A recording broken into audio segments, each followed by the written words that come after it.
Buenas tardes a todos nuestros oyentes en Nicaragua de Radio Católica El Esplendor de la Verdad y Radio Fe. Hoy nos acompaña un invitado muy especial. Él es Pietro Ditano, creyente, católico de 31 años, natural de Santiago de Compostela, hijo de padre italiano.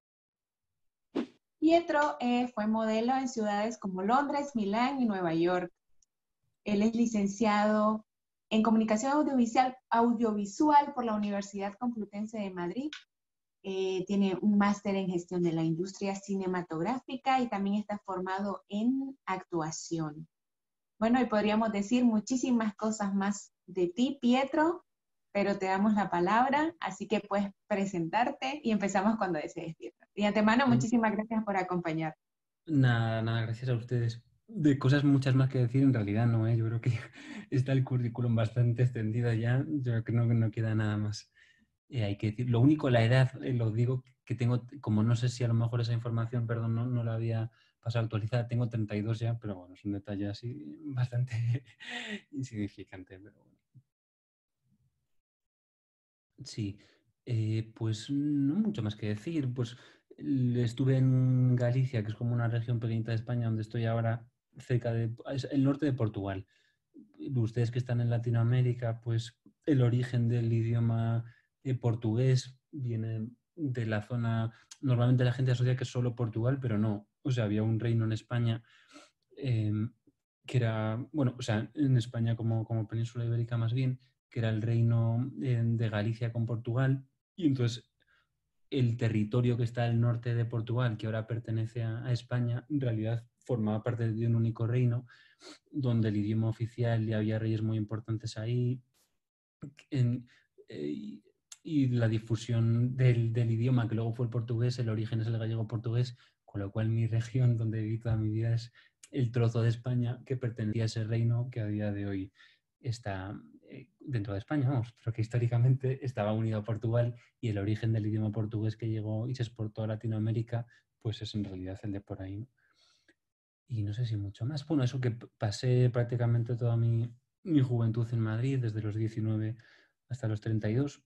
Más o menos mantuve mis inquietudes y mis ideas, mis sueños de dedicarme al tema del mundo audiovisual, del cine. Y bueno, Madrid sí me marca pues desde distintos aspectos. Tengo experiencias fuertes de fe ahí, tengo desencuentros con los estudios, reencuentros, oportunidades laborales también, ¿no? Y hasta el día de hoy, que hace poquito he salido de allí porque se casó mi compañero hace poco, que es de, no voy a decir el país, pero también de Centroamérica, se casó. Estamos viviendo en un departamento alquilado los dos, y él por su matrimonio se tuvo que ir, entonces me he vuelto a Galicia una temporada. Entonces ahora estoy como cuando tenía 19 años, me he retirado de la capital y tranquilo por acá. Bueno, Pietro, si nos puedes hablar de tu carrera de modelaje, así, una reseña. Sí, pues bueno, decidí, como fue algo sencillo, no muy buscado en un principio, que me peleaba un poco porque como me gustaban otras cosas como el rap o el hip hop, que en su día estaba sí, más de moda, no sé en Latinoamérica cómo está ahora, me imagino que está más el reggaetón. En España en aquella época estaba como medio de moda o medio de tendencia, me gustaba mucho y la moda era como algo opuesto. Pero empezaban a hacer como concursos a nivel local, así de moda, pues cosas sencillas, centros comerciales, alguna marca pequeña de cosmética y demás, y empecé a participar, me fue ir bien, sobre todo porque como iba mi hermana, mi mamá me animaba a ir también y me fue yendo bien. Y entonces de ahí como que vi que era una vía fácil, y pues como seguro que muchos de los que están escuchando son jóvenes, el trabajo pues es duro y requiere un sacrificio. La moda era como una pequeña oportunidad que permitía que sin tanto sacrificio, sin tanto esfuerzo, se obtuviese un reconocimiento, ¿no? Ya fuese a través de un reconocimiento social, porque te daba cierta fama y eso te permitía pues tener algún privilegio, y luego incluso a nivel económico, que no requería como otros trabajos a lo mejor prepararse mucho, trabajar duro, sino que de forma relativamente sencilla se obtenía como una remuneración o compensación. Y claro, con 19 años, pues al final, que el tema del esfuerzo no es algo que llame mucha atención, eso sí que captaba la mía, ¿no? Y luego cuando me mudé a Madrid por el tema de estudios, más allá de los concursos, que eran como algo muy sencillo aquí, aunque había estado en alguna final de alguna marca a nivel nacional, pero sin haberlo ganado, sí se me presentó la oportunidad de trabajar más en serio, ¿no?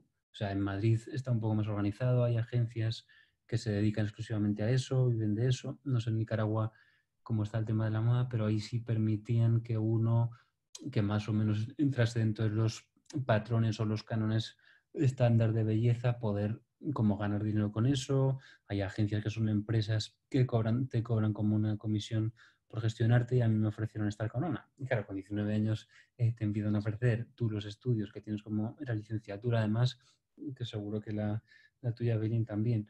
5 años de estudios por delante, que es como un reto grande, ¿no? Cuando el curso acá, el último de educación, bueno, es obligatoria, pero el curso de los 18 años en España es muy difícil. O sea, hasta el día de hoy yo recuerdo como el año más exigente de estudios de mi vida, ¿no? Porque tienes unos horarios marcadísimos de clases, estudio, pruebas constantemente, al final del curso tienes como que presentar exámenes y bueno, la cuestión fue que viendo la carrera, que se me hacía como una montaña de la cual veía solo el pico y sabía que tenía que subir y bajar, y la moda era como un terreno más llano, y me ofrecieron pues primero trabajar en Madrid, y las sesiones de fotos te adelantan ellos como el dinero, y luego tú vas pagando con tus trabajos, te lo van reteniendo lo que ellos te adelantan, ¿no? Y me empezaron a ofrecer pues, cosas interesantes. ¿Por qué no vas a Milán a la Semana de la Moda? ¿Por qué no vas a Londres, que te quiere una agencia allí en verano? Y luego tú, pues de lo que oyes, vas proponiendo más. Entonces, estando en una carrera que no me convencía mucho y que era un poco difícil, porque era como el primer año de comunicación audiovisual, era mucho de cultura general, no sé cómo ahora, pero teníamos historia del siglo XX, lengua castellana, y eran como cosas que yo quería ir allí a estudiar lo que me interesaba, que era cine.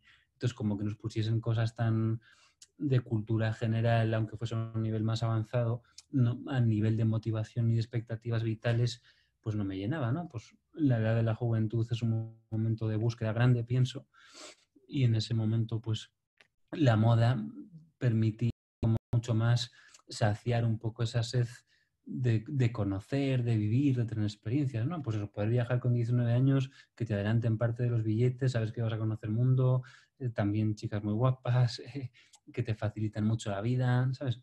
Era como el contraste entre la cultura del esfuerzo, que no estaba ni como la disciplina física de entrenamiento, sí, pero no la disciplina a lo mejor de ser más capaz de controlarme a mí mismo en otras cuestiones de esfuerzo, de decisiones, ¿no? Entonces era elegir o una aventura que era la moda, resumirlo y no enredarme más, o una vida como más aburrida y más dura, que eran los estudios. Que había muchas personas haciendo lo mismo, y en la moda pues éramos unos pocos privilegiados que nos dejaban entrar por esa puerta, ¿no? Y yo, pues viendo la oportunidad, pues no me lo pensé 2 veces y dije, me voy por esa puerta. Y sí, bueno, no sé si quieres ir haciendo alguna intervención, Bailey, me dices, y si no, pues voy contando. No, bueno, continúa con libertad. Solamente quería preguntarte cómo fueron tus años en Milán. Sí, pues muy duro. O sea, yo mirándolo con perspectiva creo que fueron de los años más duros de mi vida, ¿no? Porque ahí ya no eran como otros viajes más sencillos o más agradables como Londres o Grecia, sino que es un mercado de máximo nivel mundial, ¿no? En Milán están pues, los chicos, las marcas más importantes, los mayores diseñadores están todos allí, los top model a nivel internacional los encontrabas allí, la competencia era fuerte porque había mucho en juego, y si tú despegabas en Milán, tu carrera iba muy para arriba. O sea, ahí la industria, pues sencillamente porque es un mercado natural. O sea, en Milán la moda es muy, muy fuerte, y entonces estar ahí, si tú eras capaz de destacar en Milán, ibas a hacer una carrera muy buena, y a lo mejor en otros sitios donde había estado antes, como Grecia, como era más amistoso, que tú destacases allí no iba a suponer ninguna diferencia, ¿no? Entonces, el hecho de llegar a Milán, ver el lugar quizá más fuerte a nivel internacional del mundo de la moda, donde están todos los diseñadores, donde hay más en juego, más inversión, más economía, pues en Milán es bastante natural vivir de la moda, porque yo qué sé, en Madrid hay 4 diseñadores y no hay apenas mercado, y en Milán hay muchísimos, y el mercado, pues no sé, a lo mejor en un sitio, yo qué sé, se dedican a hacer ordenadores en Silicon Valley y tecnología, allí hay mucha tecnología, pues si uno va a Milán, la moda está todo allí, ¿no? Con lo cual la cantidad de trabajo y la importancia de los trabajos que había allí era altísima. Entonces meterse en un mercado tan competitivo no fue una experiencia tan positiva, ¿no? Porque estás como en juego, te juzgan por tu apariencia física, ves a gente que está también pues muy, muy preparada físicamente, la parte psicológica y emocional es muy dura, porque nadie te prepara, ¿no? Llegas ahí con 19 años, piensas que vas a ser modelo y que te lo den todo fácil y empiezas a ver que mentalmente no es tan sencillo, ¿no? Porque te juzgan por tu apariencia física, únicamente miran, se llama, no sé cómo es ahora, book, que es como un libro donde vienen tus fotos, tus trabajos, que casi ni te miran a ti, te miran como lo que sales ahí, te preguntan dos cosas, tienes que ser muy simpático además, porque si no eres simpático normalmente ya no les interesas. Y el hecho de verse así como tan expuesto y tan en juego y visto como si estuviesen viendo un catálogo de un mueble, pues emocionalmente y psicológicamente, cuando te va bien es sencillo, pero en esos días o en esas fases o en esos momentos donde no está habiendo como buena respuesta, yo considero que no estaba preparado con 19 años, igual que yo, muchísima gente para esa presión y ese fracaso, ¿no? Bueno, pero en Milán, ¿qué pasó de decisivo como, como que te hizo como recapacitar de que el modelaje es, que tenías talento para el modelaje, que Ujú. era una buena opción, pero que no era lo que te llenaba? Sí, pues yo creo que un poco el tema es que ya tengo que vincularlo con mis creencias. Cuando yo viajo a Milán, más o menos mi pensamiento estaba muy centrado en el tema de la atracción, ¿no? Como que si uno visualizaba algo, era una forma como de que tú construyes tu propia realidad, ¿no? Si crees en tus sueños, se cumplen, ¿no? Eran algunas ideas que para mí en aquel momento eran compatibles con la fe, pero que las vivía con mucha profundidad. No estaba tan centrado en el Señor, por más que nunca le negué. Para mí Jesús siempre ha sido una figura de gran respeto y admiración, hasta cuando le conocía menos, pero yo estaba más apoyado como en eso, ¿no? En algo más, eh, bueno, egoísta al fin y al cabo, ¿no? No lo veía con ojos negativos en aquel momento, pero era como de perseguir mi sueño, que en aquel momento era lo de la moda, ¿no? Como esa codicia de conseguir cosas, ¿no? De ser, que es una búsqueda de ser alguien al final, ¿no? Ahí tratando a lo mejor de mostrarte a ti mismo y a los demás de que puedes ser alguien importante, ¿no? Un reconocimiento. Y entonces estaba más apoyado en el tema, bueno, era budista practicante en aquel momento, ya había leído algún libro sobre el tema, allí bueno, decidí participar los domingos en celebraciones de ese tipo. Nunca separé la fe del Señor, de hecho visitaba también la catedral de Milán, que es preciosa, pero ¿qué pasó? Que al estar tan centrado en lo de la atracción y demás, como un poco era mi apoyo, ¿no? O sea, cuando dicen lo de construir tu casa sobre roca, en aquel momento mi roca, que no puede ser una roca, era como aquellas ideas que yo tenía de la atracción y de que si tú visualizas algo al final lo consigues. Entonces, ¿qué pasó? Que cuando al final la realidad cae por su propio peso. Cuando estás con el Señor y Él va abriendo los caminos, no es una teoría ni unos sentimientos ni unas ideas, sino que tú ves hechos que te demuestran que Dios está contigo, ¿no? Que empiezan a ocurrir cosas materiales, posibilidades. Personas que están escuchando aquí saben, cuando los proyectos se concretan y se demuestran, es una forma que Dios tiene de demostrar que está, ¿no? Los hechos. Y dice un sacerdote con el que hablo, Dios habla a través de la historia de los hechos concretos, ¿no? No de la historia de los libros de historia, de lo que ocurre en el día a día en mi vida, un hecho, no palabras, sentimientos. Eso puede ser o no, pero cuando es Dios se ven las cosas, ¿no?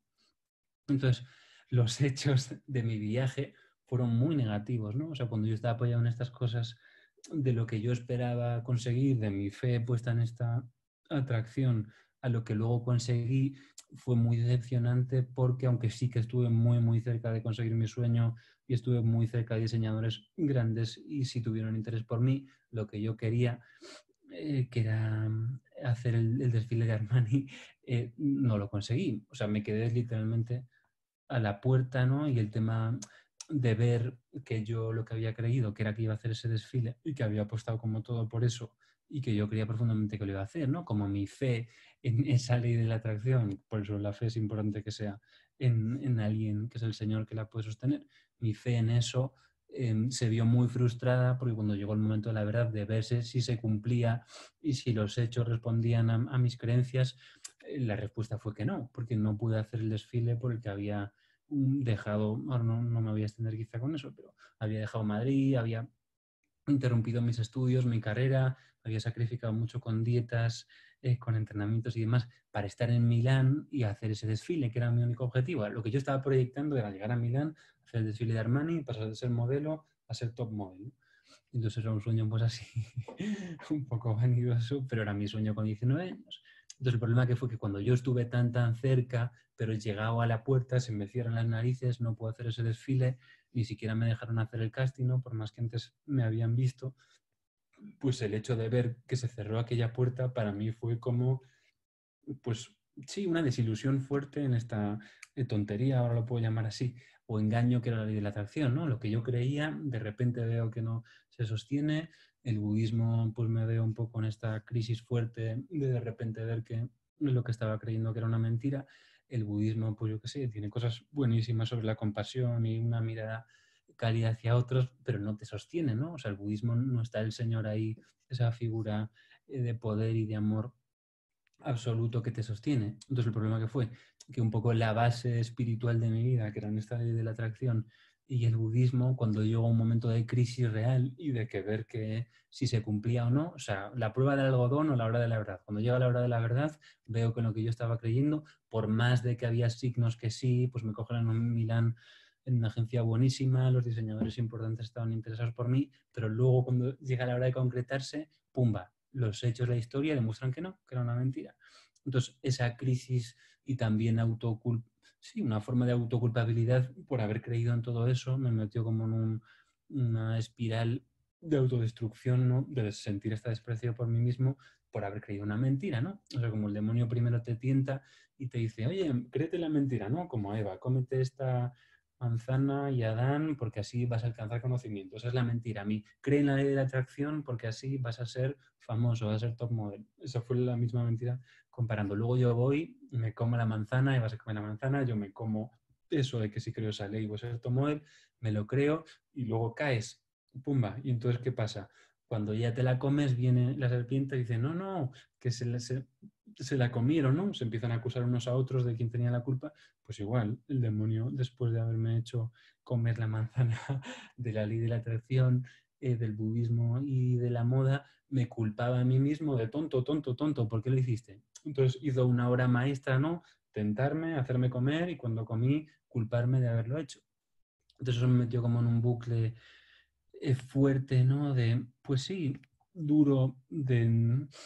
Eh, sí, como en un punto de desequilibrio, ¿no? De mentalmente, pues, estar en dificultad, haber perdido como mucho la ilusión por las cosas, una crisis de identidad también, de ya no saber muy bien en qué creía, tuve que renunciar en parte a aquellas creencias, ya no sabía si quería ser modelo o si no, qué hacer con mis carreras, incluso me vi en un verano de no saber muy bien qué hacer con mi vida, ¿no? Y sí, hombre, fue una oportunidad buena porque son lugares fértiles, ¿no? Cuando te empiezas a hacer preguntas, son lugares muy ricos y que los aprovecha el Señor para conducirnos, pero también son lugares de desierto porque de repente se te derrumba cosas en las que crees, en las que confías, y entonces es como verse derruir un edificio. Pues oye, a lo mejor el edificio está mal construido, pero ahora te estás viendo en que no hay edificio y qué vas a hacer con tu vida, ¿no?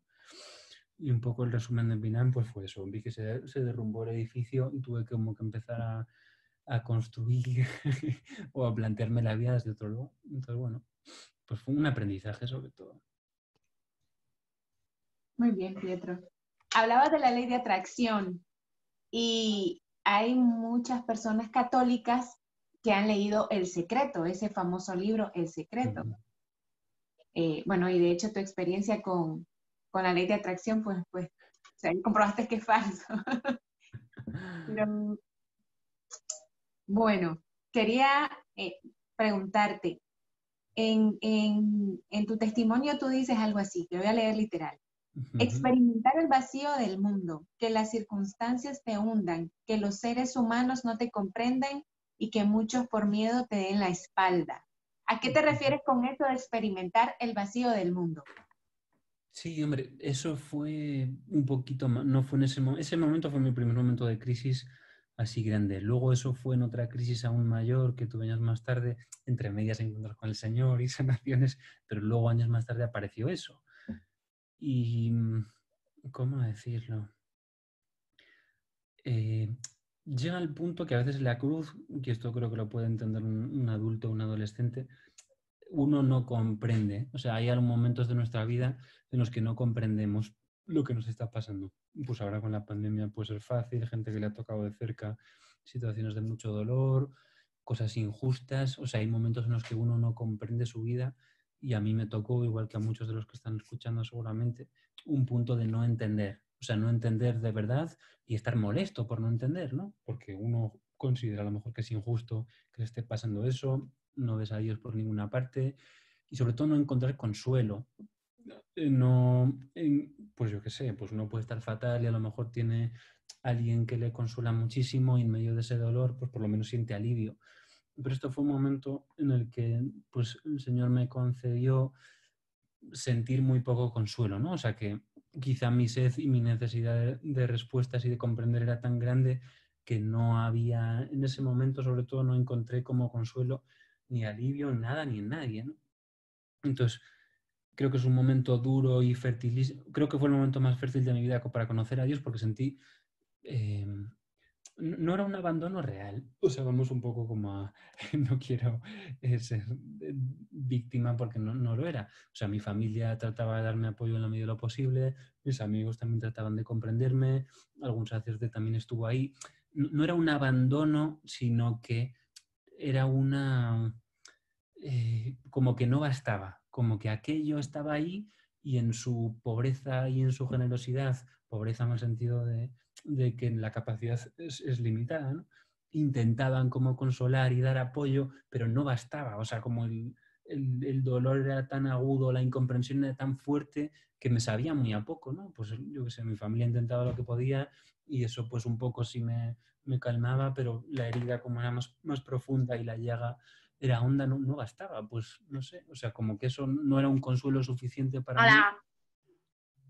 Hola, han dicho un saludo por aquí. Bueno, nada, como que era un dolor profundo, que aunque eso sí que calmaba un poco el dolor, no bastaba. O sea, como para seguir adelante ya siendo extremo, no llegaba el consuelo que estaba recibiendo, digamos. Y entonces fue el lugar de buscar a Dios, porque cuando ya ves que ni en tus amigos, ni en los sacerdotes, ni en tu familia estás encontrando el consuelo que necesitas, fue un momento buenísimo para buscar al Señor, porque como no encontraba sentido al dolor que estaba sintiendo, no es un dolor, yo que sé, físico, que también, porque en aquel momento estaba con una enfermedad sinusitis que era bastante molesta, pero era como un dolor existencial, ¿no? De yo estoy en el mundo, no entiendo cuál es el motivo de mi vida, no entiendo el motivo de todos estos fracasos y necesito alguna respuesta. O sea, necesito saber, no sé, ya no una respuesta de una palabra, pero encontrar un consuelo en mi corazón que me haga sentir la certeza de que mi vida tiene algo de sentido, que yo esté en este planeta, en este momento, que yo esté vivo, ¿cuál es el sentido de que yo esté aquí vivo, ¿no?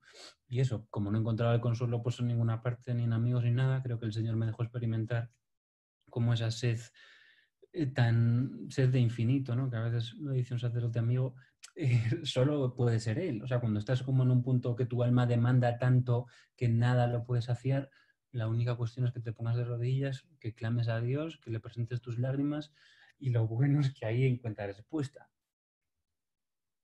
Y si en ese momento de desconsuelo y de abandono, de repente donde no había ilusión, te aparece ilusión, donde no tenías fuerza, aparece la fuerza, donde no había capacidad, aparece la capacidad, creo que es un lugar como muy, sí, yo digo la palabra fértil siempre para darte cuenta de que Dios está contigo, ¿sabes? Entonces empiezas a caminar, no es que te quite la incertidumbre, pero por lo menos es como un niño pequeño que está perdido en un lugar enorme, oscuro y con un tiempo terrible, que de repente siente que hay alguien a su lado, que es más fuerte, que es adulto, que le puede acompañar y sigue estando en ese mismo lugar hostil, y ahora ya no siento que esté en ese lugar hostil, pero en aquel momento sí, pero que por lo menos estaba él conmigo, ¿no? Entonces sentir como esa presencia amiga y pues tan potente y tan contundente a mi lado marcó un antes y un después en mi relación con Dios, creo, ¿no? Que uno lo vuelve a tropezar mil veces, pero por lo menos haber tenido esa experiencia de no entiendo nada, no comprendo nada, no sé qué hago aquí, que nada bastase ni familia, ni amigos, ni medios, ni cosas, porque en ese momento incluso me salieron los mejores trabajos de moda de mi vida, los editoriales que he hecho para Armani y cosas así, me salieron ahí, cuando estaba fatal, con una depresión en mi casa, en un sofá, con una manta. Cuando estaba ahí, de repente el Señor levanta la mano, en su misericordia, como sabía que estaba mendigando cariño, me concede los mejores trabajos, pero vamos, que luego cuando ya te lo concede, pues no hice el desfile de Armani ahí, pero sí hice una publicación muy buena en una revista muy importante de España para Armani, ¿no? Y luego lo vives y ves que tampoco eso, pues bueno, sí, pero no, no basta, ¿no? Cuando lo haces y lo tienes, vale que no era como el gran sueño que tenía, pero sí fue lo más similar que hice, fue una publicación con una fotógrafa buenísima y bueno, y sin más, tampoco, pues sí, lo haces, está bien, te pagan, pues bien, bendito sea también Dios porque entra ahí un dinero y es una publicación buena que te puede dar más trabajo, pero no te llena, ¿no? Es como, pues, si no te pueden llenar tu familia y tus amigos, imagínate si te va a publicar, si te va a llenar una publicación de Armani, ¿no? Bueno, Pietro, no vamos a tachar de malo ni a demonizar el- este sector de la moda, pero sí es verdad de que indudablemente se enfoca muchísimo en la apariencia, en lo superficial. Ujú. Y muchos chicos guapos y chicas guapas. Entonces, ¿cómo viviste el tema de la castidad en ese momento? Ujú. Sí, yo creo que, o sea, tampoco lo vincularía al mundo de la moda porque no fue el lugar donde vi más desenfreno. O sea, yo pienso que la realidad de cómo, sobre todo creo que es una cuestión de cómo comprende uno la sexualidad, ¿no? O sea, mi comprensión, que es algo que todos tenemos, cada uno a su forma, conformado en nuestra cabeza, de ese aspecto de la vida, ¿no? Que es un aspecto muy importante, que la adolescencia es absolutamente central, es una realidad de nuestro cuerpo, es necesario para la supervivencia de la especie, o sea, es como algo muy, muy relevante.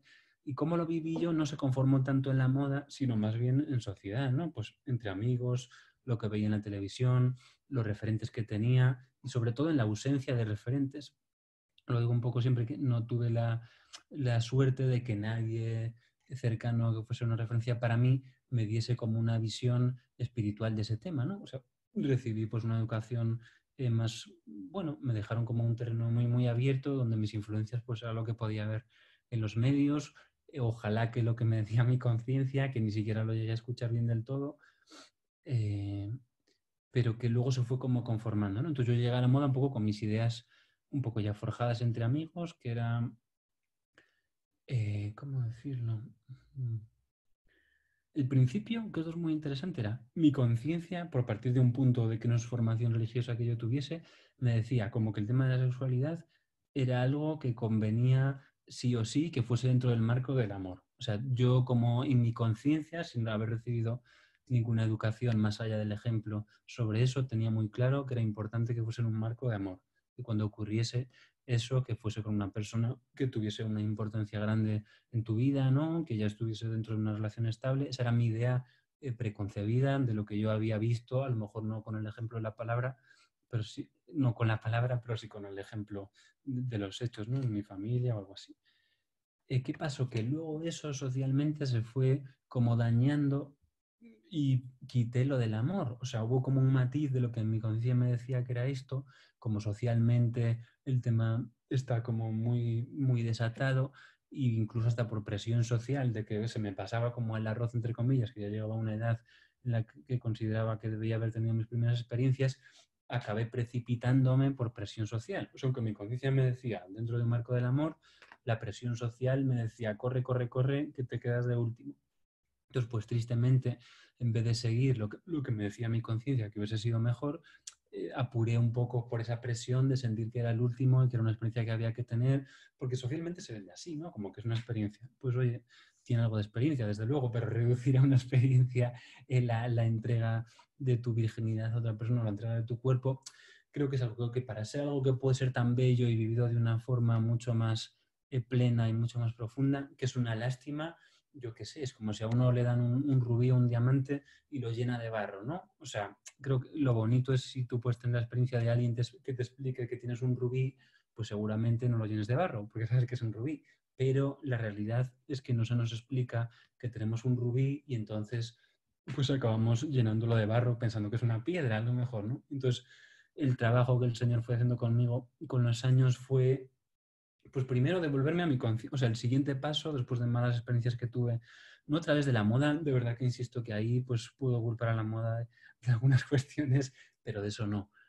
incluso la belleza creo que es buena en sí misma, ¿no? El Señor hizo la creación con una belleza sublime, pues es un papagayo o unas cascadas que estuve en Iguazú hace poco. La belleza externa creo que es importante, pues es noble, eleva el alma y lo único es que es necesaria una correspondencia interna. Si las cosas son bellas por fuera y horribles por dentro, pues menuda mentira. Pero la belleza en sí misma creo que es buena y que nos deleita y a mí me encanta la belleza, ¿no? Entonces, volviendo al tema para un poco legitimar la moda, que la creación y la creatividad es maravillosa, solo que pues lo interesante sería que eso estuviese respaldado por una belleza de las personas que están ahí, que también la hay, la he conocido, pero bueno, por animar a que cualquier sector que tenga una belleza externa también la tenga interna, ¿no? Entonces, lo viví un poco así, con la prisa, quise apurar, vivir experiencias de ese tipo de sexualidad, me arrepentí mucho y sobre todo lo más bello, lo más interesante creo que fue que no fue a través de discursos ni grandes sermones de nadie, sino que mi propia experiencia me iba arrojando luz sobre lo que iba haciendo. Entonces, el tema fue que me fui dando yo cuenta de que aquello era algo como demasiado valioso como para malgastarlo así, y sobre todo viendo, sí, como que ese tema de precipitarlo y malgastarlo no me generó como bienestar y satisfacción, sino al revés. Me generó como mucha, pues sí, hasta agobio, malestar, veía que estaba haciendo daño a otras personas. La propia experiencia en sí, sin que nadie me diese ningún sermón sobre eso, me llevó, incluso yo lloraba muchísimo, la verdad, me llevó como a ver claro que no quería volver a darle ese uso, ¿no? O sea, que si volví como al punto inicial de tiene que ser dentro del marco del amor, porque veía que he vivido así, que aquello no era ni pleno, ni daba lo que yo esperaba encontrar ahí, sino que al contrario, generaba problemas, dañaba a otras personas, a mí tampoco me aportaba satisfacción, ¿no? Y era una cuestión más, no tanto a nivel físico, sino interior, cómo se quedaba mi interior después de esa experiencia. Entonces dije, bueno, hasta que no esté dentro del marco del amor, no, que era lo que pensaba en un principio, que era lo que me decía mi conciencia, no volveré. Entonces seguí avanzando y dije, bueno, pues dentro del marco del amor. Pero ahí hay un punto que es muy, muy interesante, que es que cuando tú das un paso en esas direcciones, digamos que tu mirada se va nublando, ¿sabes? O sea, hay algo que la conciencia con las obras buenas se mantiene como muy limpia y pulcra, yo qué sé, pues al revés, cuando tú vas haciendo acciones negativas, evidentemente empezamos de a poquito, no va a llegar y va a matar a alguien el primer día, pero cuando avanzamos en el mal, digamos que la conciencia se va como durmiendo, ¿no?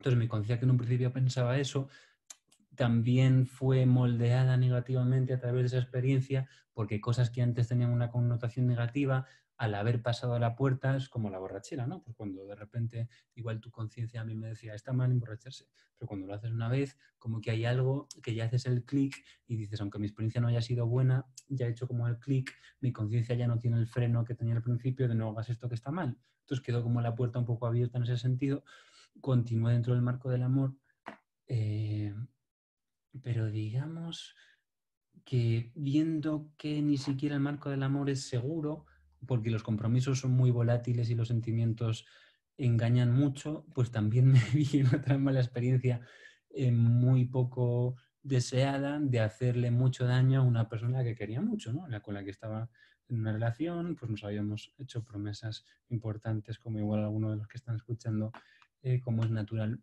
se habrán hecho, ¿no? Porque el corazón está ahí, el deseo está ahí, hasta la buena voluntad y la buena intención está ahí, pero a veces no sabemos lo que estamos diciendo. Yo el primero, ¿no? Entonces haces como promesas y palabras de cosas que huelen como eternas o que van a ser para siempre, de la noche a la mañana te das cuenta de que no son para siempre, el otro o la otra persona sigue pensando que son para siempre y los daños son reales. Entonces eso también me llevó como a volver a reflexionar y a tomarme más en serio que ni siquiera bastaba el marco del amor, porque si no es un amor que vaya a ser para siempre, también se puede hacer mucho daño una vez más, ¿no? Y luego un poco por enmarcarlo, que dentro un poco de este proceso, por un encuentro muy fuerte que tuve con una persona, pues con una unción muy, muy especial, unción espiritual, ¿no? En la calle, que creo que tenía una presencia de Dios muy fuerte, empecé a leer mucho el Evangelio, bueno, no mucho en cantidad, pero sí mucho, con mucho interés, el Evangelio a mitad de todo esto, ¿no? Y leyendo ahí... Eh,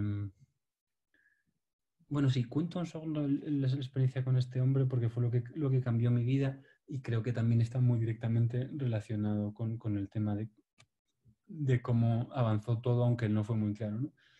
Pues esto fue el que estaba yo con una mujer en Madrid que se supone que también tenía algún don espiritual para ver cosas sin que se las dijesen y me estaba hablando mal de otra persona que no estaba delante y era terrible, ¿no? Porque no parecía que estuviese viniendo de Dios, las cosas que me estaba diciendo y un hombre pasó por allí y me empezó como a mirar con mucho amor, ¿no? Y con mucha autoridad, intervino en la conversación sin que nadie lo hubiese llamado y bueno, lo que me dijo más o menos, bueno, mirándome a los ojos, así por encima de las gafas con un cigarrillo, empezó a decir, pero ¿cómo puedes estar tan ciego? ¿Pero cómo puedes estar tan ciego? Cierra los ojos, mira con el corazón y lo entenderás todo. Entonces estaba así como muy sorprendido, ¿no? Porque sobre todo, pues nunca había visto como esa autoridad, esa dulzura, ¿no? Y luego el tema que lo entendí con los años de la ceguera, ¿no? Que luego en la palabra, en la Biblia viene mucho eso, es el tema de que cuando estamos en pecado estamos ciegos y eso, eh, ¿cómo decirlo? Genera como un estado como si estuviésemos adormilados, ¿no? O sea, no tenemos como la capacidad de ver las cosas con claridad. Y mi relación que fue que el tema de haber vivido la sexualidad, como yo pensaba que estaba bien, ¿eh? Yo de verdad que no tenía ninguna sensación de estar cometiendo ningún pecado, estaba dentro del amor, creía que dentro del compromiso, tenía intención de matrimonio, no pensaba ni en ningún momento que estuviese en pecado y si me iba a confesar, jamás, que creo alguna vez me confesé, nunca me confesaba de estar cometiendo ningún pecado por tener relaciones con mi pareja, ¿no?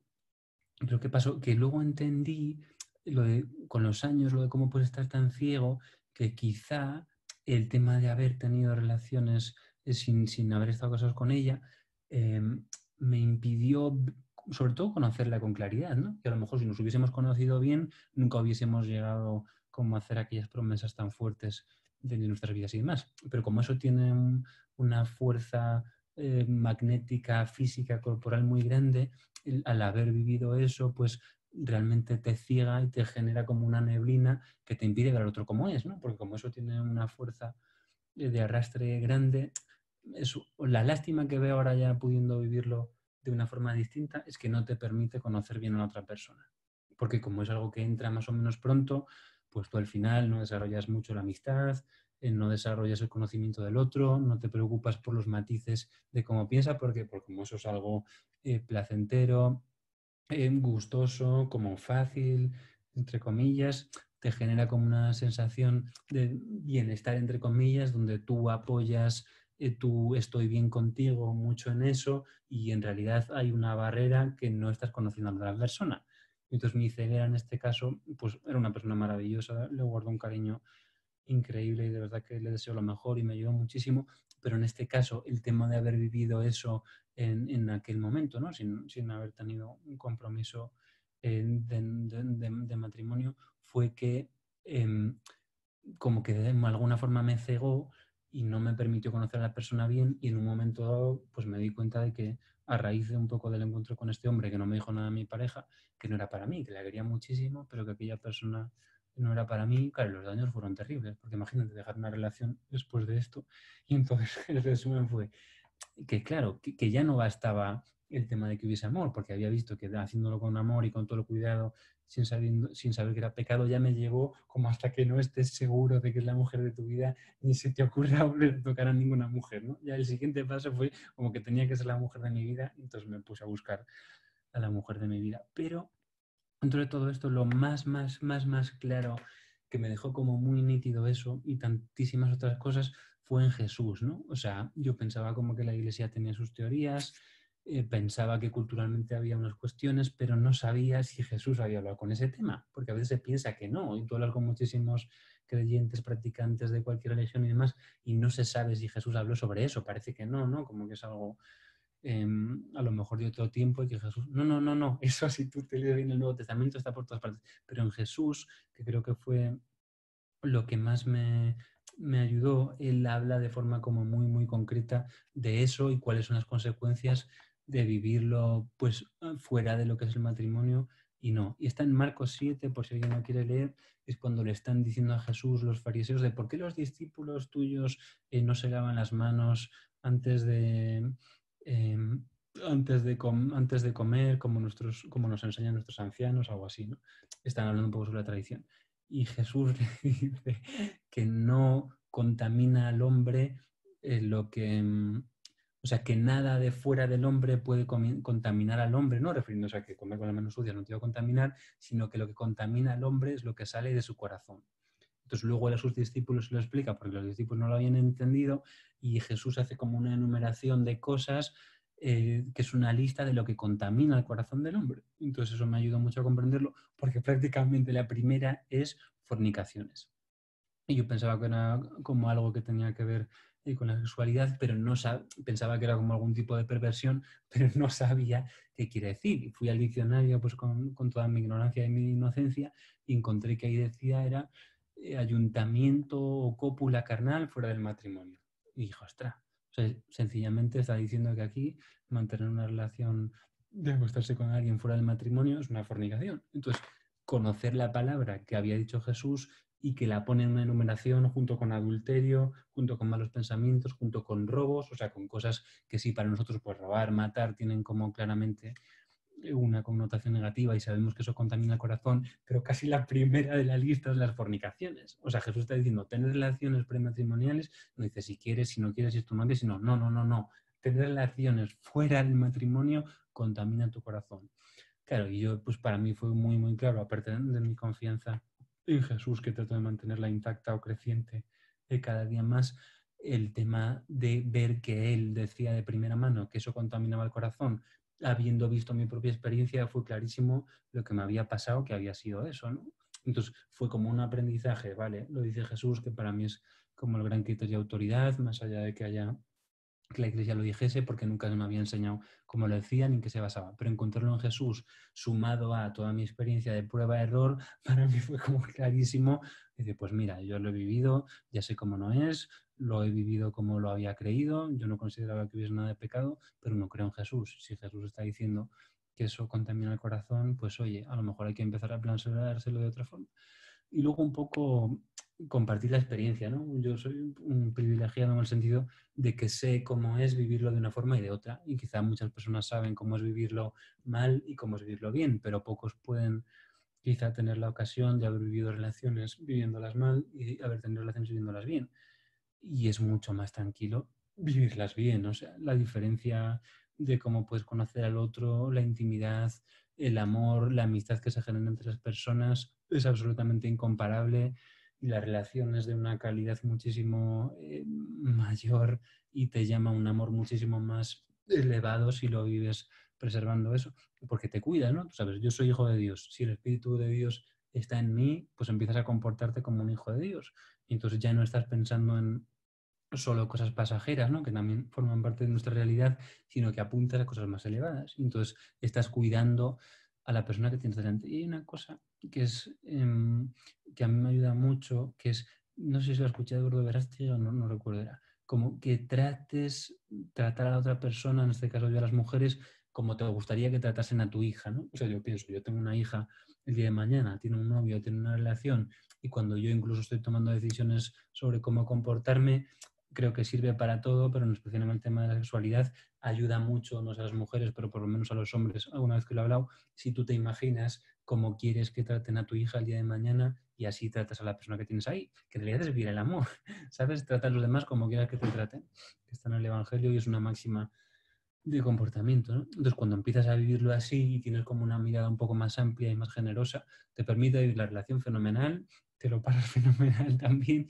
pero no hay necesidad de meterse en cosas que son maravillosas. O sea, yo no es que tenga ninguna connotación negativa, la veo maravillosa, pero creo que es algo que quiero vivirlo con mucha plenitud, con mucho gozo, con mucho orden, con mucha seguridad, ¿no? Porque cuando tú ya estás en un ámbito del matrimonio discernido y demás, sabes que ya esa persona y que le puedes dar todo porque te has hecho uno con esa persona, ¿no? Entonces es un ámbito de seguridad máxima donde lo puedes vivir con toda la plenitud y que incluso da gloria a Dios. O sea, fuera del matrimonio te daña a ti y daña a Dios. Y dentro del matrimonio te beneficia a ti y beneficia a Dios. ¿Sabes? Es como una línea que es muy fina, pero es muy grande, que dices una cosa que es buena en sí misma, porque es buena. O sea, lo primero que hay que comprender es que es algo buenísimo, que Dios lo creó, Él creó el placer, podía haberlo hecho sin placer, ¿eh? O sea, el Señor podía haber dejado la reproducción humana sin placer y metió ahí eso. Él lo hizo, en su inteligencia que es máxima, lo creó así. Por lo tanto, es bueno y es bueno que haya placer. La cuestión que es que hay una línea fina de entre es peligroso porque te puede dañar a ti mismo, daña a los demás, tu alma y daña a Dios. Luego hay una línea donde no es peligroso, es bueno, te beneficia a ti, a los demás y das mucha gloria a Dios teniéndolo ahí. Entonces, como viendo valorado hoy con la experiencia, viendo lo que dice Jesús y que es una línea muy fina, que encima que es un paso seguro, porque dices, si yo me voy a casar, tengo que elegir la persona con la que voy a compartir mi vida. Lo prioritario es conocer bien a la persona, ¿no? O sea, conocerla bien en toda su realidad, porque no puedes amar lo que no conoces. Si tú no te dedicas a conocer a la persona, pues llega el matrimonio y te encuentras con 1000 cosas que no conocías, porque no te has tomado el tiempo de conocer a la otra persona. Sin embargo, si tú preservas eso y dices, vale, sí, lo tengo ahí guardado como el rubí, que lo voy a sacar el día que haya que sacarlo. Conoces bien, cuando tú vas a casarte, digamos que tienes como un conocimiento del otro, que no te vas a encontrar con montañas donde pensabas que había arena. ¿Por qué? Porque ya te has tomado el tiempo de conocer a la otra persona, porque no tenías impulsos, que eso es la libertad de los hijos de Dios. Dice Jesús, esclavo, todo el que obra el pecado, le preguntaban a Jesús, ¿y cómo dices que nosotros somos esclavos? No sé qué, si somos libres, ¿no? Porque no eran esclavos. Dice, todo el que obra el pecado es esclavo del pecado. Entonces, ¿qué ocurre? Que cuando uno está en fornicación no es consciente, pero es esclavo de eso. ¿Qué es la esclavitud? Algo que no te deja ser libre, algo que no te deja elegir bien. A mí, en mi caso, por mucho que quería aquella chica, el pecado, tener relaciones con ella, no me dejaban elegir bien porque no podía ver bien. Si yo no hubiese tenido eso, hubiese tenido la libertad de elegir bien que no la tenía, ¿no? Entonces Jesús viene a liberarnos de la esclavitud, que es el pecado. ¿Qué es eso? Pues aquellas cosas cuando yo decido pensando en mi egoísmo, cuando yo decido pensando en el miedo, cuando yo decido pensando en la codicia, esa es la liberación que trae Jesús. Todo lo que es pecado, es que hay que acordarse esa frase que es de Jesús. El que obra pecado es esclavo del pecado. Entonces, cuando tú estás hablando del pecado, no, yo me acuesto con mi pareja, no pasa nada. No, tú eres esclavo de eso. O sea, eso te tiene absolutamente preso y hasta que no te liberes no vas a poder tener la libertad de los hijos de Dios para elegir y para obrar en amor. ¿Por qué? Porque eso te tiene pues prisionero. Y como eso, ahora un poco porque estamos con adolescentes que les viene bien, pero cualquier cosa, la codicia, ¿no? Yo es que tomo una decisión pensando, hay una herencia y yo quiero el mejor piso, entonces yo quiero que me venga el mejor departamento para mí, mis hermanos ya verán. Yo soy esclavo de mi codicia. Si yo estoy eligiendo eso, no estoy viendo a mis hermanos porque estoy eligiendo lo que yo quiero, lo mejor para mí. No estoy obrando en el amor. Yo soy esclavo de la codicia. Digo, no, yo soy el más listo, voy a coger la mejor parte para mí. No. Tú eres esclavo de tu codicia. Y como eso, pues la mentira. El que dice mentiras, no, yo digo mentiras para protegerme. Pero claro, evidentemente, si tú tienes impulsos de eso, eso también te está haciendo preso porque no te está dejando ver con libertad. ¿Por qué no hay libertad? Porque no te permite amar. Una herencia de la codicia no te deja amar a tus hermanos y en una relación, cuando tienes el impulso sexual, pues no te deja amar bien a la otra persona, mirarla realmente con la mirada más amplia de cómo te gustaría que tratasen a tu hija, ¿no? De amar al prójimo como a ti mismo y otras cuestiones, ¿no? Y bueno, y al revés, cuando tú empiezas a conquistar la libertad y con el Espíritu de Dios y a través de la gracia que nos va liberando, tú ya no tomas decisiones, porque yo me voy con esa chica porque me quiero casar con ella. Entonces te va el corazón detrás. No es que realmente la quieras formar una familia, no, tienes como ese deseo que la codicias, tu carne la codicia o tus ojos la codician y no te vas porque tú estés eligiendo en libertad eso, ¿no? Porque tienes como un impulso que no eres capaz de dominar y entonces es lo que te lleva a tomar esa decisión. Cuando estamos en Dios y el Espíritu está en nosotros, que lo habla Pedro en su segunda carta, si alguien lo quiere leer, te liberas de la corrupción, ¿no? O sea, eres capaz de tomar decisiones de forma que no te dominen esos impulsos. O sea, cuando tú empiezas a tener el Espíritu y la gracia fuerte en ti, tienes como una libertad mayor porque ya no quieres como cogerte el mejor trozo de carne para ti, ya no quieres estar como en el sofá y es capaz de servir. ¿Por qué? Porque aunque tu impulso y el pecado y la carne te dicen, sé cómodo, ¿no? La pereza, cuando el Espíritu de Dios está en ti, tú puedes tomar una decisión de, bueno, pues que se siente otro en el mejor lugar y yo me pongo a barrer la casa. ¿Por qué? Porque ya no eres esclavo del pecado, de la pereza, ¿no? O sea, tienes como un amor tan grande dentro de ti que procede de Dios que eres capaz de servir. Es que es todo lo mismo, pero bueno, lo hemos explicado la visualidad, pero es la libertad de los hijos de Dios, que el Espíritu esté en mí y eso me hace dueño de los impulsos que yo tengo, que no son necesariamente malos, pero cuando son malos y uno conoce la palabra y conoce lo revelado, pues tiene conocimiento, la sabiduría que viene de Dios y sabe que sí, que no.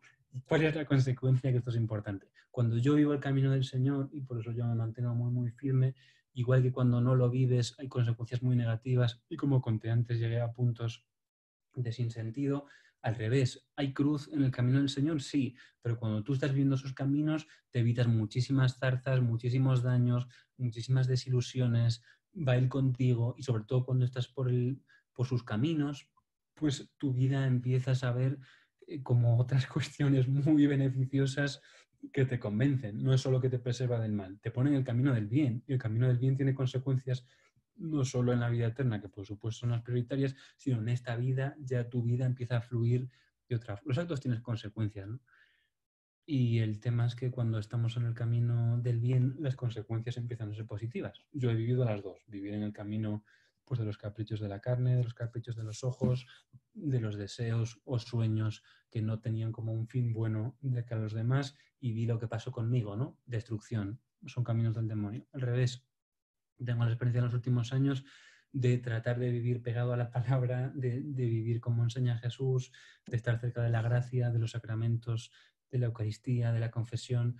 Y cuando empiezas a ir por esos caminos y tratar de seguirle a Él, igual que ves que hay destrucción, yo ahora estoy viviendo la construcción. Y ojalá hubiese sabido la información que tengo ahora hace muchos años, porque si me hubiese ocurrido poner un camino, poner un pie por esos caminos. Y teniendo la información que tengo yo ahora, que veo que mi vida se va construyendo y me empieza a gustar mucho mi vida, empiezo a estar mucho mejor y me considero que estoy muy bien en el planeta Tierra.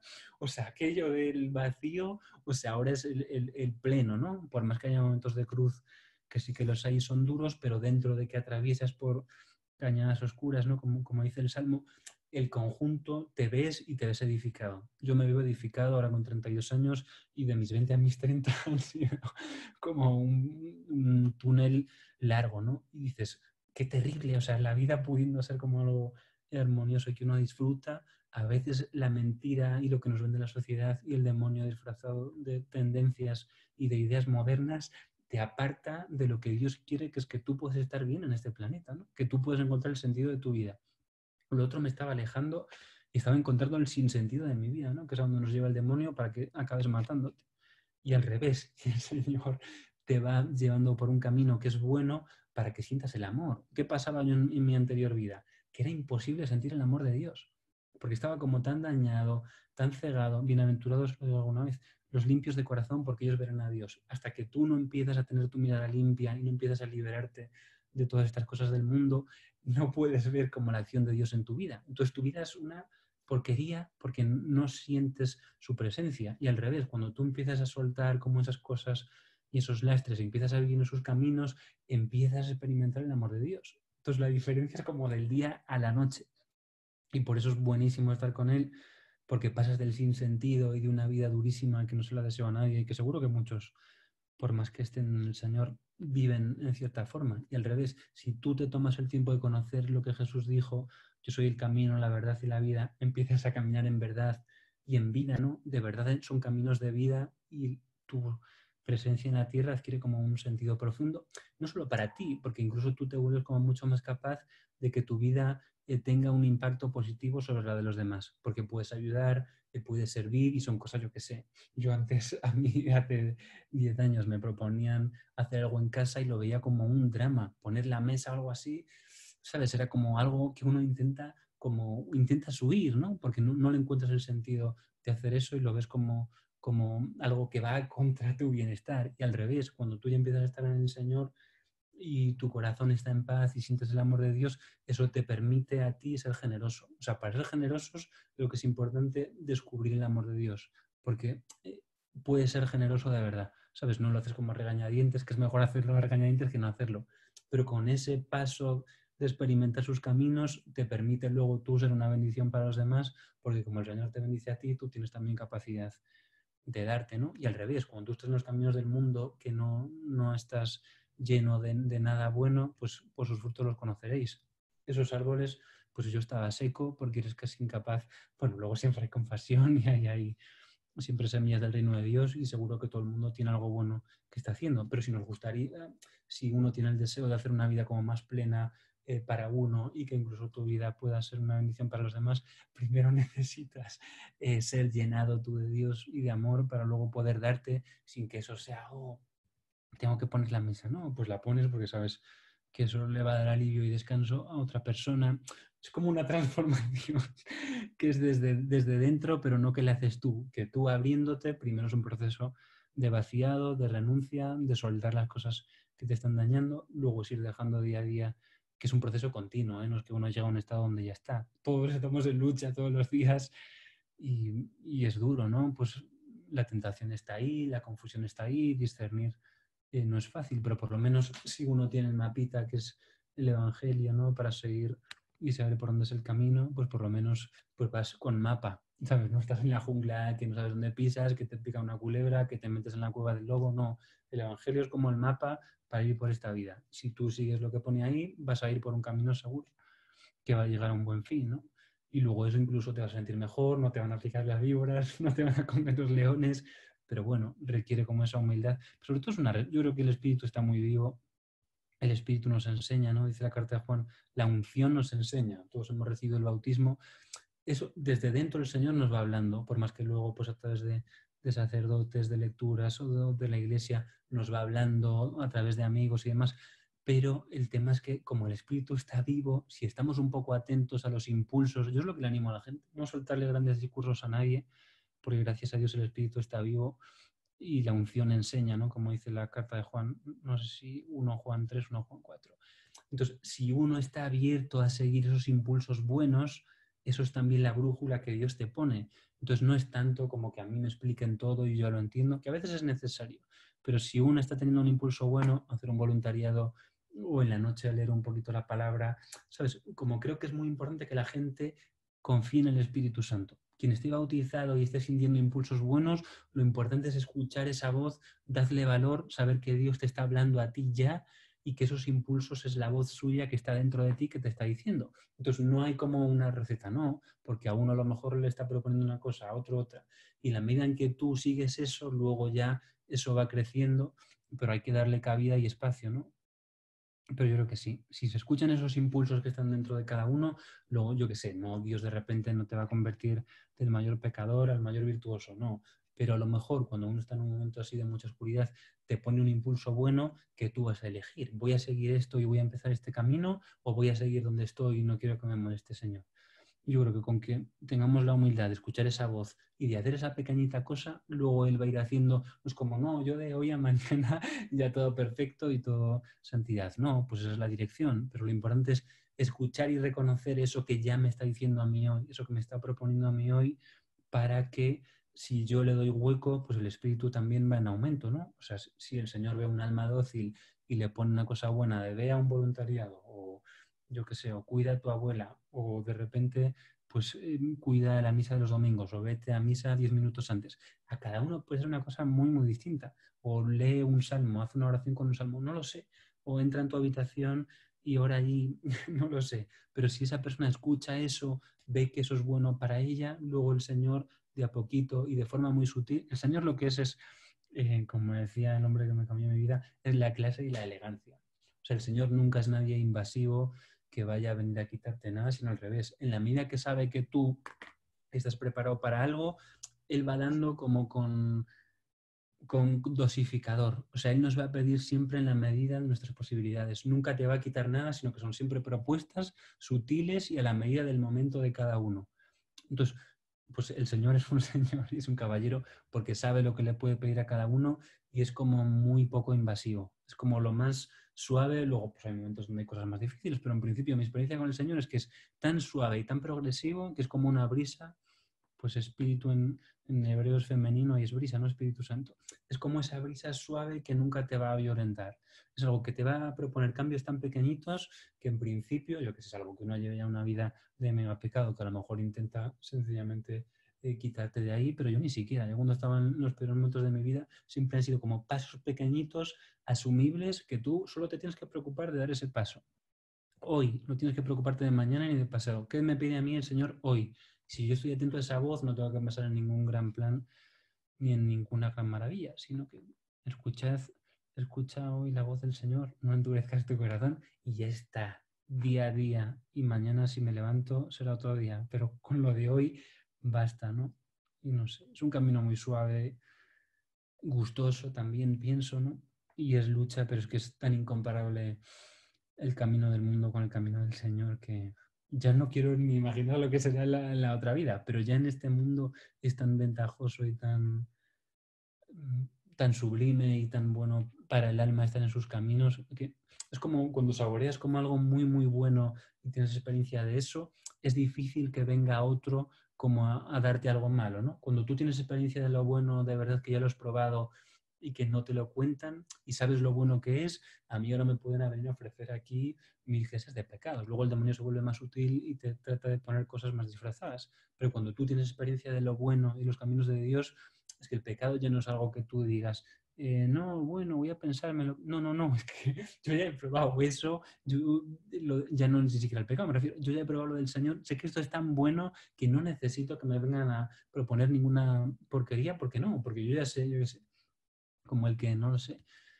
como el que tienes que frivolizándolo, no lo sé, cualquier cosa en su vida que es buena. Si tú ya sabes que es buena y estás a gusto con eso, no tienes ninguna necesidad de probar algo distinto, ¿no? Y con el Señor, pues ocurre así. Cuando tú pruebas y saboreas y te das cuenta de lo que hay ahí, creo que es algo tan sublime, dice Pedro, las sublimes promesas, ¿no? O sea, que son cosas tan sublimes que nosotros que somos humanos corruptibles, que podamos tener vida eterna y que el Espíritu de Dios esté en nosotros, cuando tú empiezas a tener experiencia de lo que ocurre con esa presencia, es que lo otro, yo qué sé, pues a mí una fiesta o una borrachera o una comilona o temas de sexualidad que antes eran como muy, muy tentadores para mí, es que es incomparable. O sea, lo que la satisfacción después de hacer algo bueno o de vivir así, es que de verdad que lo otro, pues sí, hombre, en su día muy divertido y era como la máxima aspiración, pero cuando ya tienes experiencia de otras cosas mucho más elevadas, pues yo qué sé, es como cuando uno no conoce el Everest, ¿no? Entonces ve la montaña de al lado de su casa, que es un montecito, y dice, ¡ah, qué montaña más fantástica! Porque es así, pero luego de repente conoces el Everest y la montaña de al lado de tu casa que te parecía fabulosa es nada, ¿no? Porque está el Everest. Las cosas de Dios es así. Ese montecito que es el tema del placer y de lo pasajero, que ahora te parece la montaña más alta de tu vida, o a mí me lo parecía, cuando descubres que detrás de las nubes está el Everest, ya esa montaña te va a parecer nada, ¿no? Y un poco así. Perdona que me he puesto a hablar de golpe, pero y bueno, no sé, pero sentía que tenía que decir esto. Muy bien, Pietro. Bueno, la última pregunta y luego damos paso a una pregunta que tiene Mariana. Te Sí. quería preguntar cómo, en tu lectura del Evangelio, en esa necesidad que sentías por leer, ya sea, o disfrazado de curiosidad y empezaste a leer el Evangelio, ¿qué cita bíblica fue la que te ayudó a comprender que lo que te iba a liberar de esa esclavitud era la Eucaristía? Pues la duda. No, perdón, no exactamente es la respuesta. Lo que creo que me ha llevado aquí, uf, la búsqueda. O sea, el no dar las cosas por hecho. O sea, realmente cuando uno tiene una cuestión, planteársela de verdad. Y yo la Eucaristía ¿cómo decir? Llegué a cuestionarme, yo siempre soy una persona de cuestionarse todo, ¿no?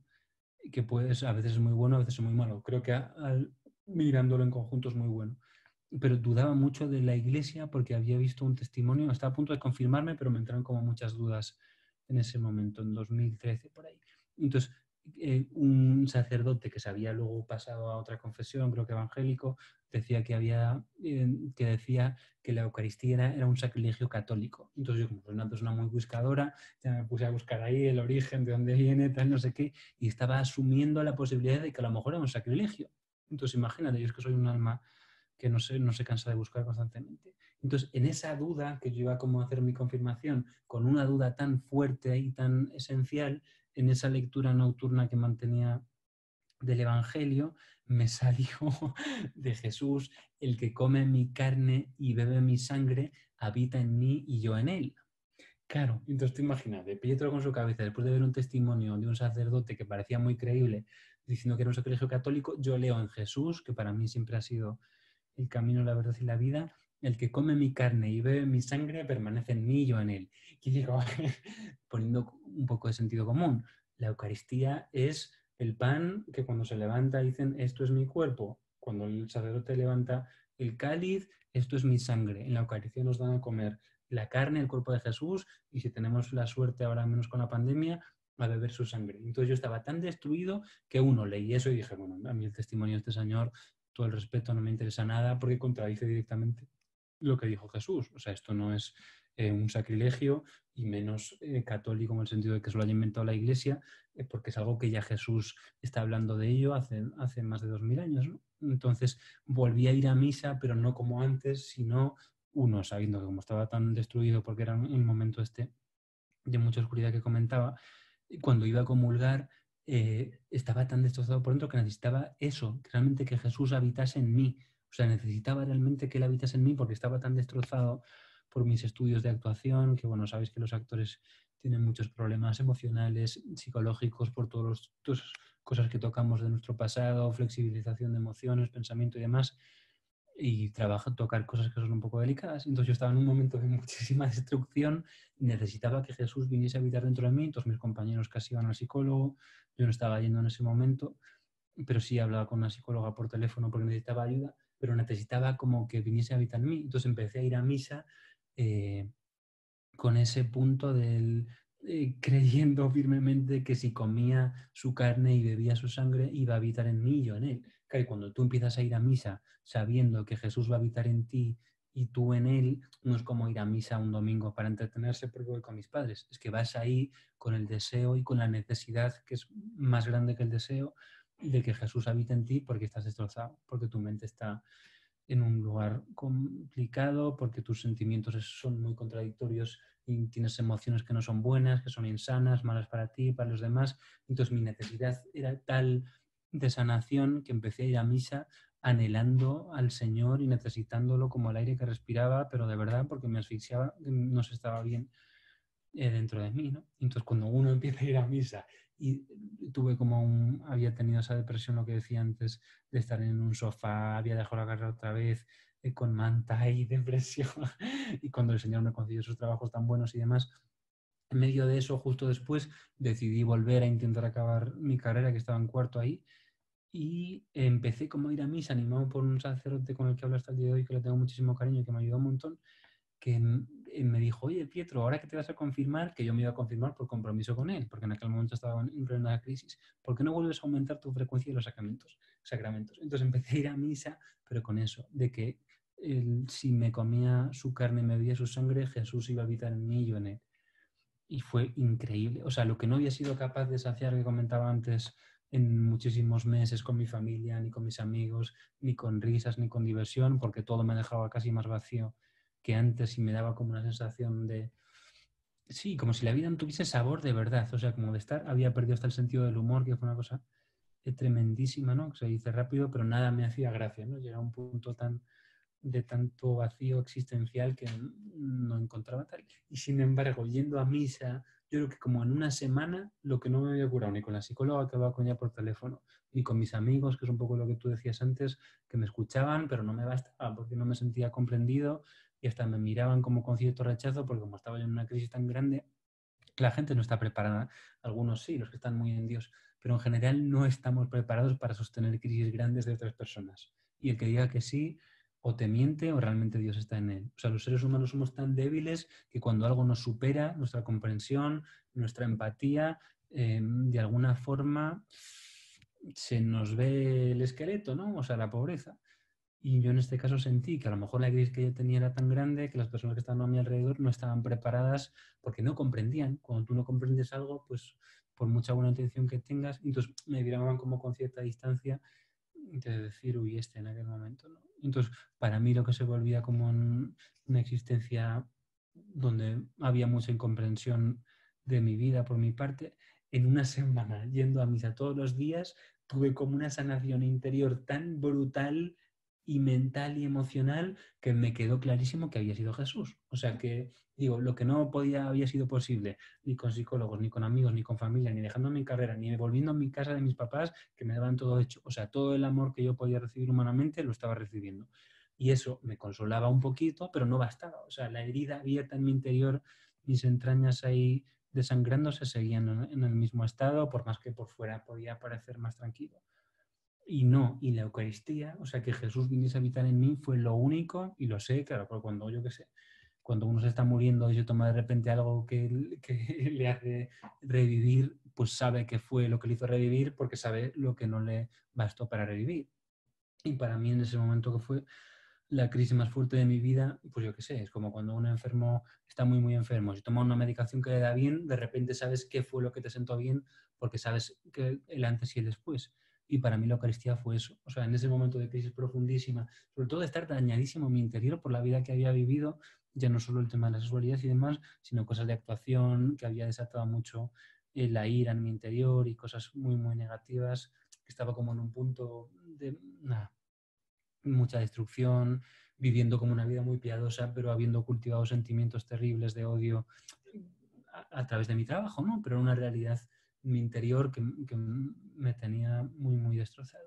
Y que lo único que me fue calmando, más allá de que evidentemente servir a los demás es el camino para que se calme eso, pero necesitaba sanación, sanación, sanación. Y la mía para mí fue como increíble, increíble trato, sí, sí, sí.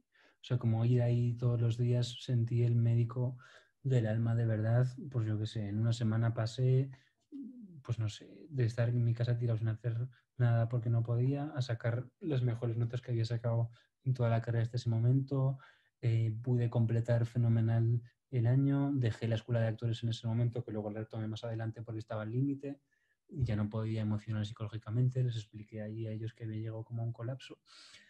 Pero pude terminar el año y me empecé como a sentir muy bien y fue un verano buenísimo, o sea, pues no sé, sentí de verdad, ya no sentí de, oh, sentía, no es que sintiese grandes cosas, pero experimenté, que es más que sentir, ¿no? Una experiencia de como un lavado interior, pues mi mente se sanó mucho de todos aquellos pensamientos, o sea, parar en la escuela me ayudó porque no seguía alimentando el fuego, pero el daño que estaba ahí hubo como una sanación fuertísima y rapidísima a través de la Eucaristía, que es Jesús, ¿no? O sea, al final, pues la Eucaristía no es que sea en sí misma, es porque es un canal a través del cual llega Jesús, ¿no? Y como es Él mismo quien está ahí, pues al final se está obrando, pues igual que cuando estamos, quien estuviese con Jesús hace 2000 años, pues tenía una oportunidad increíble de recibir unas cosas espectaculares, aparte de verle y estar con Él. Pues igual en la Eucaristía tenemos presencia de Jesús y eso mismo que ocurría hace 2000 años, si alguien va con el corazón y la mente abierta, pueden ocurrir, ¿no? Entonces yo en parte soy un testigo de esa sanación, ¿no? Que igual que la presencia de Jesús sanaba hace 2000 años,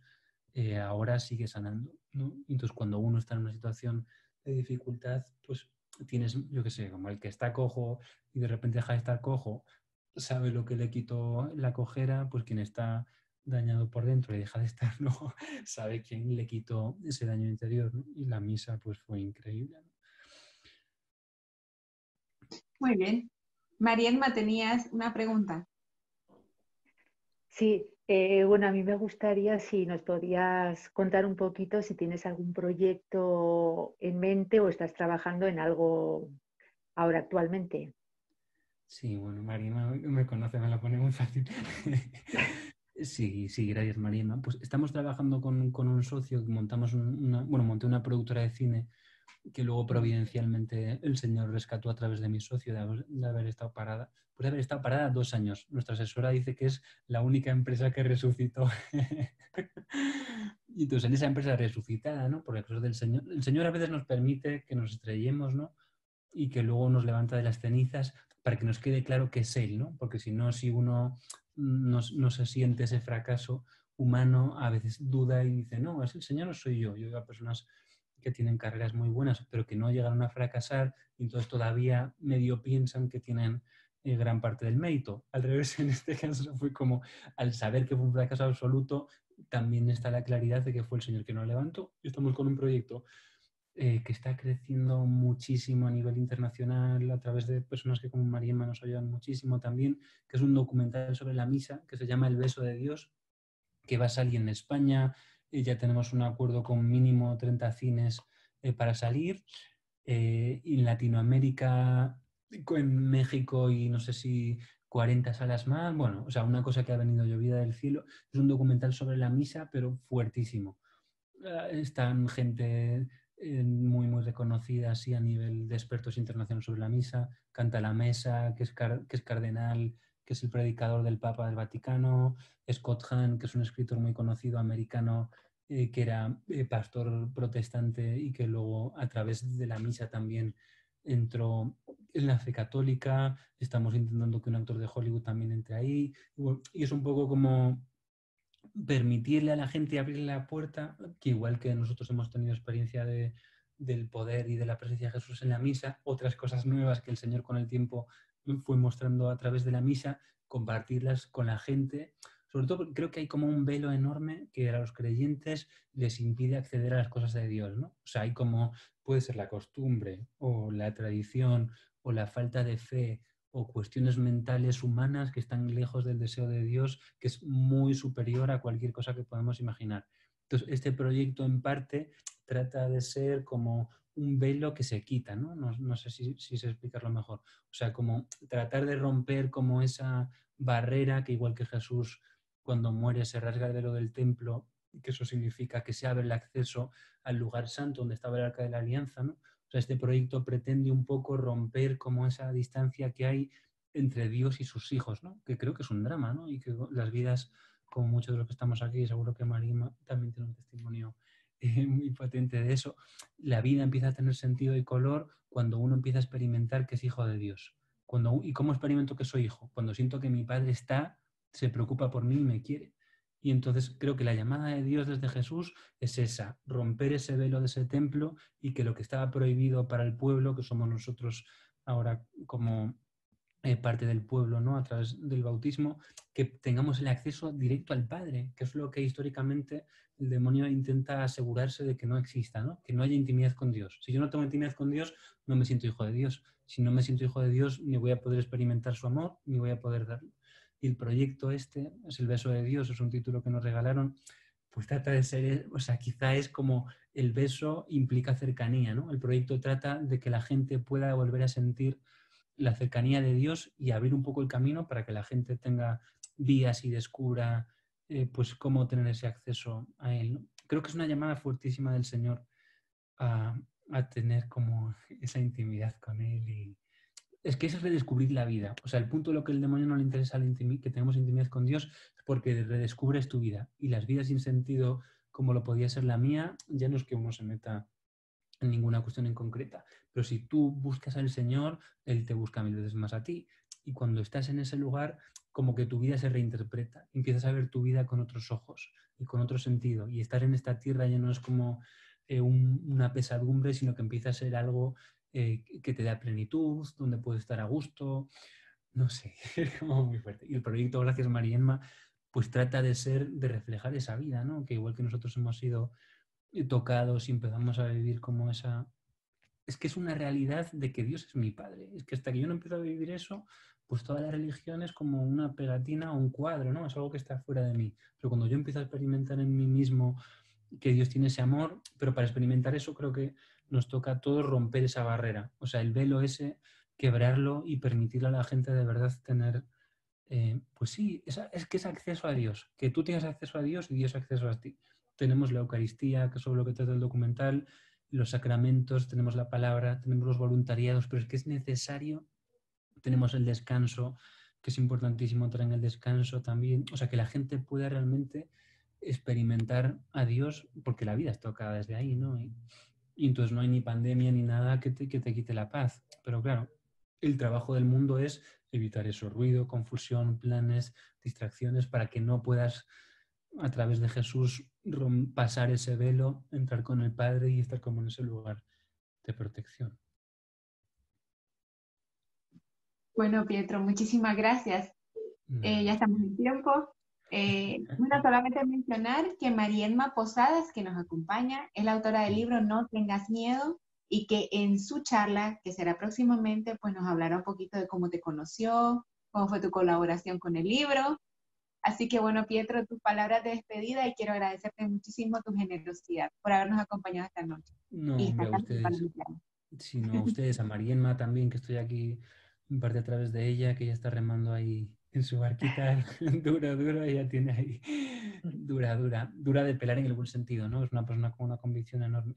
nada, gracias a ustedes también y ojalá, bueno, pues que cada uno tome de esta charla, no hace falta todo, ¿no? Porque eso sería absolutamente inabarcable, pero aquella cosa que el Señor pues le resonó en su corazón, porque el Espíritu hablando así, pues de todo lo que oigo hoy a lo mejor me olvido del 97%, pero esas 3 palabras, pues ese momento me tocó. Pues eso es el Espíritu que le está Dios Padre hablando a cada uno a través de su Espíritu, algo concreto para su vida, ¿no? Y es tan sencillo como eso.